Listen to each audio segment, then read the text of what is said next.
In Season 2, Chapter 17, Yeti Aim Fire, Graven speaks with Bahira Volmalga about Buraj. A family member of his pointed me first to Mukmu, where he'd apparently been staying with a close friend. But when I spoke to the woman there, she said he'd been taken by the Gentle Void to trade labor for working off a great debt. She called herself Singrila, and remember something she said. Buraj had given his heart to the sun, his soul to the shade, and now his body to the void. Sorry to say I have little else to impart. Bahira plots their exit out of the mountains once their deed is done and sends the party off toward the Taper Tunnels, a route safe from the environment and therefore popular among the wildlife. White moose. Very aggressive. Very territorial. Looks like we're going to have to find a way through them. Or around. You guys are down here, kind of at the base. Let me put the little light on. Down here at the base. And there's this little pathway, again, some kind of man-made steps, stone, sort of zigzags back and forth, up. And then some of these moose here.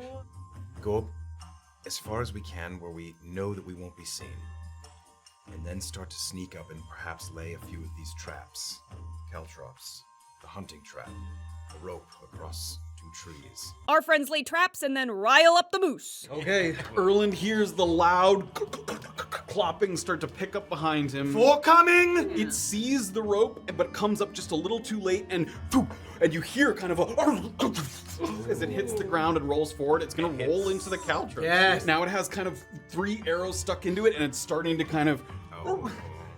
And it just doesn't clear it, and... Pile of moose. Twice! He's fallen down twice trying to get down this hill. Oh, there we go. So Orba takes her hand and kind of glides it down as in the shape of a bell and then points toward the moose and bing bong. That is a good first step.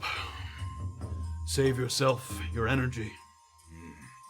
Collect your things. Our friends traverse the tunnels and soon hit an open cavern where 2 Yetis sleep. Something our friends could typically sneak past, but an old mining camp installed a mechanism barring their path.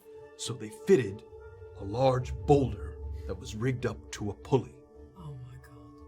There is a pressure plate in the center of the room that when you step on it, lifts the boulder and allows you passage. But whatever magic was operating the pressure plate, now neglected, caused ice to freeze over the plate.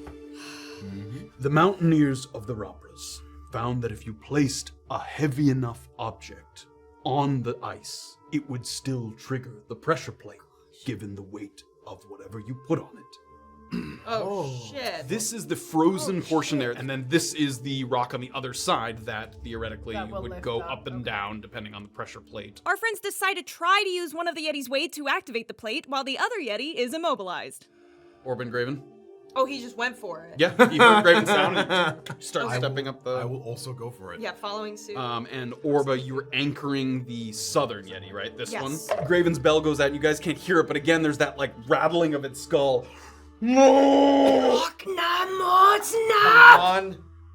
14. Fails. Oh! So, it's gonna move toward here, it's gonna climb up, so it's gonna try and disable someone else. It's gonna try Graven. Give me a Constitution saving throw. In addition to being paralyzed, you take 11 Oh my cold god. He needs to make a Constitution saving throw, man. 22. No! 14. The DC is 14. It's 6. No! And as it gets up to the top, it's going to attack Graven with it. It'll be an automatic crit here as you're paralyzed. The gate looks like it is starting to rise. Only now starting to rise? Well, it Natural 20. Oh! There he is. Oh! And Graven bursts free from 13 to hit. Yeah.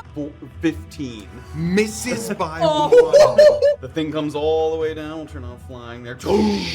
Hits the ground, and you see the arm like... Can we move up somewhere where we can maybe have some cover and take a rest? Yes, Okay, there's a place to rest soon. let's do that. outdoor light that's spilling into the tunnel, and you can see where the path kind of comes out into the open air, and that is where we're going to end. Ooh! What other creatures have made the Taper Tunnels their home?